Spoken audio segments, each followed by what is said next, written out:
We will be taking a look at a direct way for white to fight for the initiative and try to refute the nimzo-indian from the get-go. We're looking at a very sharp variation that has been around since the 30s and has always been an interesting way of dealing with the move bishop b4. The challenge is direct. White plays the move a3 and gives up a tempo, forcing black to take on c3, and white takes back on c3. Black gives up the pair of bishops and loses a little bit of time in development, but white has wasted a move with a3 and has crippled their own pawn structure. Now there's a lot to be said about this position, and of course, as usual, I will be giving you what I think are the specific concepts and the specific ways of playing this position for the black side. But I want to emphasize that even in variations where you don't necessarily want to take on c3, you might be forced to, like this one, and further ones that we will see down the line. So learning not only the specific moves, but the concepts behind the structure are going to be paramount. For that reason, I will be making this file just a little bit shorter than usual. Of course, it will be a good repertoire up to the grandmaster level and even a little bit beyond that. But I will also be focusing a lot on game analysis, explaining the difference between the structures and where the pieces are, when it's good for white, when it's good for black, when the breaks work, and when they don't work. I encourage you to pay special attention to the nuances and details of the structures to understand who is better in certain scenarios and when your danger meter should be active, as white does have very strong strategical and attacking threats in this kind of variations. Of course, they've already sacrificed a good amount of strategical value in the queen side, and it's something that we must exploit. c5 is by far the main line in this position, and we're going to focus on the move e3. Now, you could play f3 as white, but the move d5 transposes back to the variation that we had seen under the file for f3. I don't think that there's a need to learn something different here. Of course, black does have more options than only playing d5, but since d5 is perfectly adequate, I recommend just keeping it simple and transposing back into variations we've already seen. After the move c5, e3 is by far the most obvious way to develop for white. They want to put the bishop on d3, push e4 at some point, and the knight on g1 can still be flexible going to either e2 or to f3. There's a lot of ways to play here for black, and I believe that a little bit of precision goes a long way. Castling immediately is one of the main lines, as well as knight c6. And we're going to be taking a look at the move knight c6, not so much in the specific move orders, but as a conceptual move that transposes back into the structures that we want to see. So for example, the move knight c6 in this position, I believe allows bishop d3. And after b6, we're going to take a look at a couple of interesting games that happened after e4, d6, knight e2, knight a5, castle, castle, bishop g5, such as the game Rajabov Anand from 2007. And although this was a rapid game, I would like to point out and illustrate some of the dangers the black faces in this kind of positions. The game ended in a draw, but it was very topsy-turvy, and I believe that Anand didn't fully equalize from the opening. Another concept that I want to point out is that after knight c6, bishop d3, b6, white also has the opportunity of going a more sedate idea of playing knight f3, d6, castle's castle, e4, and trying to play the structure after e5, d5, and knight e7. We're also going to take a look at this kind of structures in which black retreats the knight to e7 to keep a tighter grip on the king side, trying to move it to g6. And the game is quite unbalanced. We're going to take a look at the game Maxime Vachier-Lagrave against Hikaru Nakamura. This was just a blitz played on chess.com in this speed chess championship. And although perhaps it is not a staple of theory, it does kind of exemplify what happens in this kind of structures. We're going to take a very, very brief game at that, as after all, it was a blitz game. However, I think that for sake of accuracy, the move knight c6 is not the best. The reason is that I believe b6 to just be a little bit more accurate. We've seen that in many cases, white wants to play the move e4, and then you have the flexibility of playing knight f3 or knight e2. I don't see the reason to allow this flexibility after bishop d3. For example, after b6, we're going to start with the move knight e2. Here, the move castles, knight g3, and knight c6 is the most accurate way to continue for black. Notice that after knight e2, I'm not rushing to develop my bishop on b7. After castles, knight g3, bishop b7, white has the possibility of playing bishop d3, and this kind of messes up our concept a little bit, as e4 will be readily available and bishop takes g2 is just too dangerous. With the king on g8, after rook g1, bishop b7, e4, it is clear that the bishop coming to h6, the knight coming to h5, and my overall lack of counterplay on the board, it compensates for the pawn by more than enough. I believe that playing bishop b7 in this kind of positions is not the most accurate. When the knight goes to e2, I believe it is more accurate to have the bishop on a6. Now we're going to do this in the most useful move order. After knight e2, castle, knight g3, there's a secondary reason why I like the move knight c6, and it's to prevent white their harmonious development. A lot of the players that play this kind of positions like to simply develop their pieces in more or less, let's say, normal ways. But the point here is that after e4, d6, and we're also going to take a look at the game Alexeyev-Yakovenko that followed instead with knight e8, and I'm going to truly explain this move more in that game. And after e4, d6, we take a look at a position in which white doesn't have the most natural way of continuing development, which is usually to just play bishop d3. And this is the reason why in this position the knight coming to g3 might be a little bit early. Here the move bishop d3 simply doesn't work because I've developed in such a way that the pawn on d4 is hanging. So I can just take on d4 and be clearly better. White has to be a little bit more creative than that, but developing the bishop to e2 seems like a little bit of a waste. In many cases the pawn on e4 is not defended, the queen doesn't have access to the king's side, and the bishop on e2 specifically doesn't have a lot of ideas. Sometimes on d3 you'll see later that a break on e5 actually opens up the bishop, whereas the bishop on e2, well, it doesn't really have the same effect. I believe that bishop e3 is the best way to continue for white. We will take a look also at the game bishop g5, h6, h4, which is quite interesting, and we'll take a look at rook e8, which was the dubious move played in Zuzan Polgar against Julio Grandes Zuniga back in 1992. But I recommend, and I will emphasize that also in that game, that after this such aggressive behavior by white, that you simply counterattack on the center using tactics. This is actually not the same as the Ruy Lopez, in which h3, h5 is a killer idea if I take the bishop. In this case, taking the bishop is actually perfectly fine for black. After c takes d4, I like including this move. c takes d4, pawn takes g5, pawn takes g5. I simply go g6, cutting the queen from the h5 square. I am trying to simply keep my knight with knight h7. Of course, it would have been suicidal to move it somewhere else, because queen h5 comes with strong ideas of checkmate.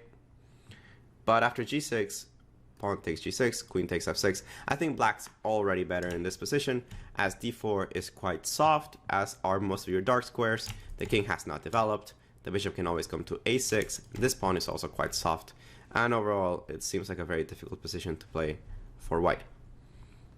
Back after d6, which is the move I'm recommending, bishop e3 looks like a very solid way of continuing.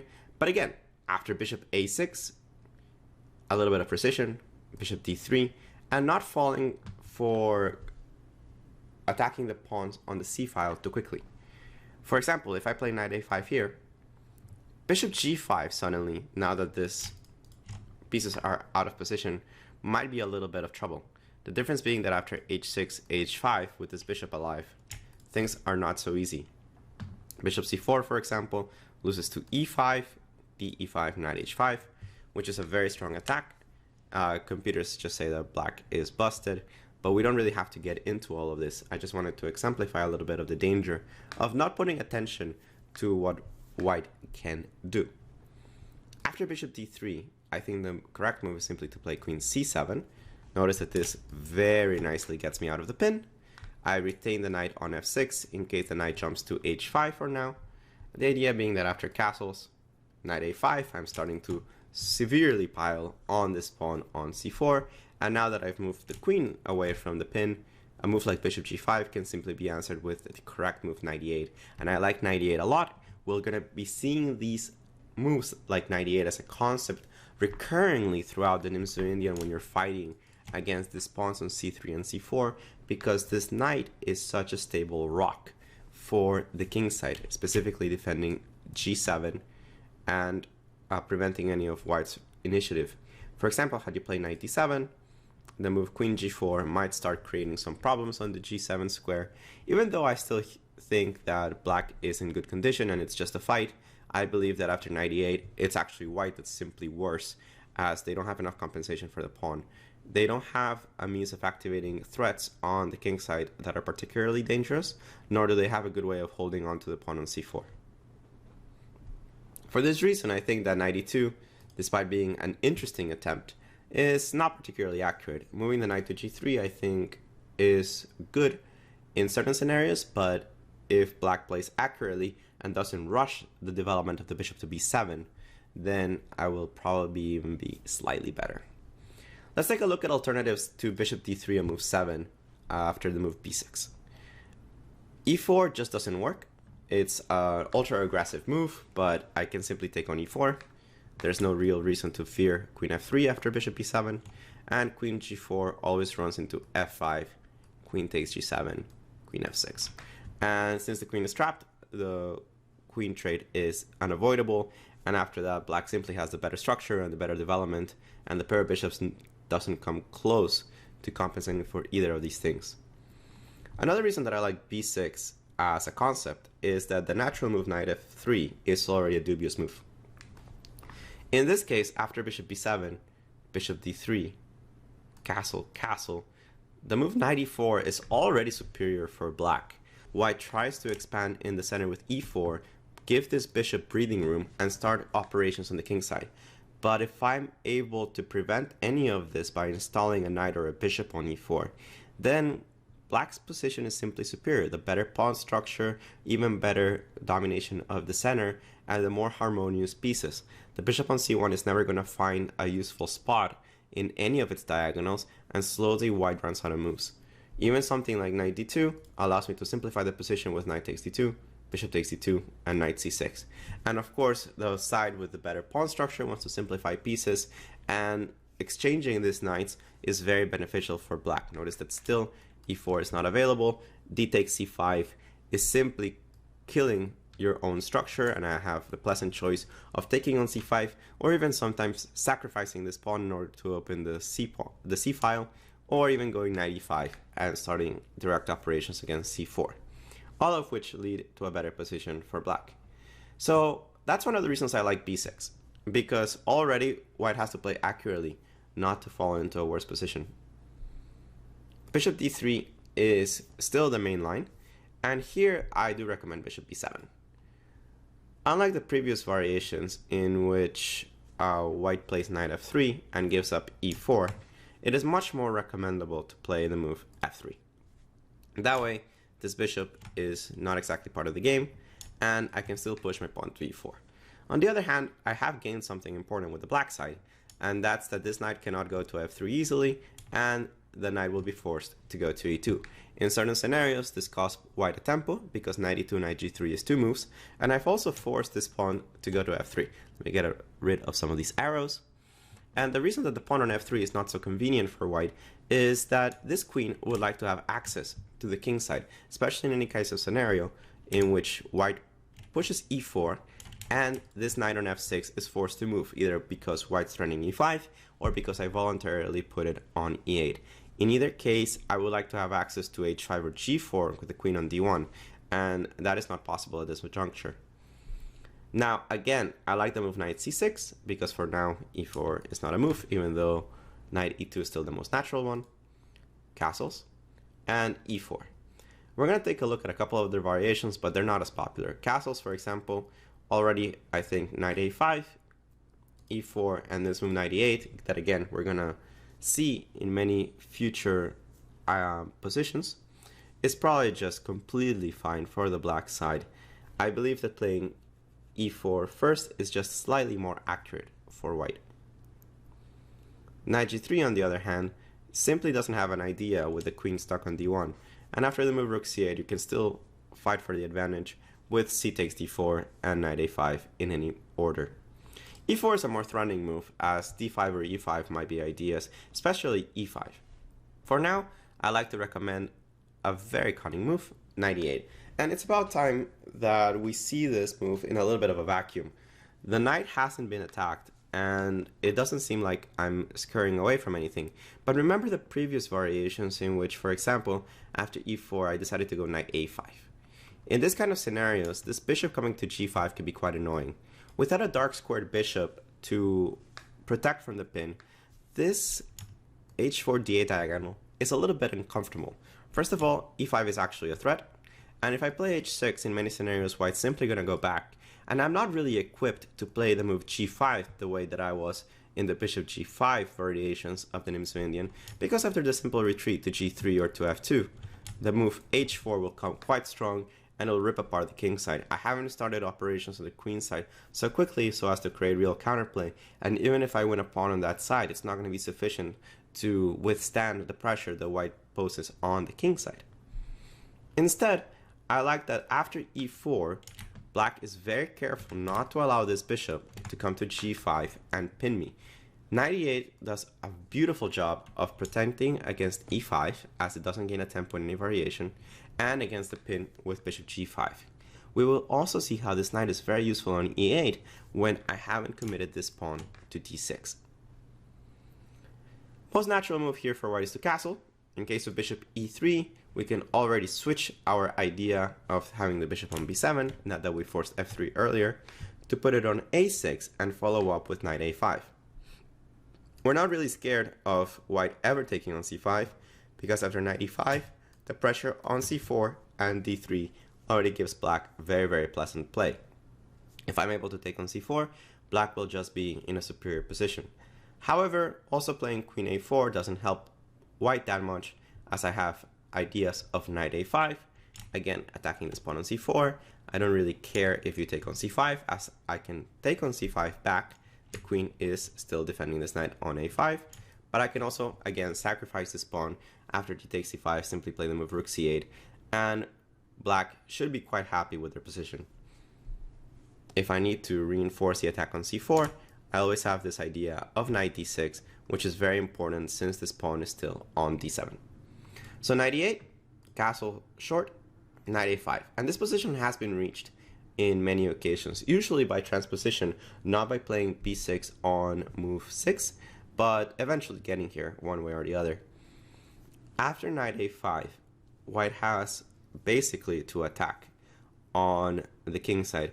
And there's two ways to do that. Either they finish their development with knight g3, which I think is the more natural move, but the riskier one in some sense, because after bishop a6, this pawn on c4 is already hanging. f4, for example, with the idea of simply pushing all of those pawns on the king side in a very threatening way, is interesting, but it's probably insufficient. I like the way that most grandmasters deal with the situation by taking on c4, knight takes c4, and dealing with f5 with their own pawn push. Now here is a good time to clarify a couple of things in the center. C takes d4 is quite accurate. You cannot really take with the queen, as this queen does not coordinate well with the rest of the pieces, and you want a strong pawn center as white. You don't really want to give up your pawn center. Here after simply rook c8, white doesn't have much of anything to show for the pawn that has been lost. e5 is also a possibility at some point if I need to. Instead, cd4 is the more natural move, f6, and there are a couple of ways of continuing this position.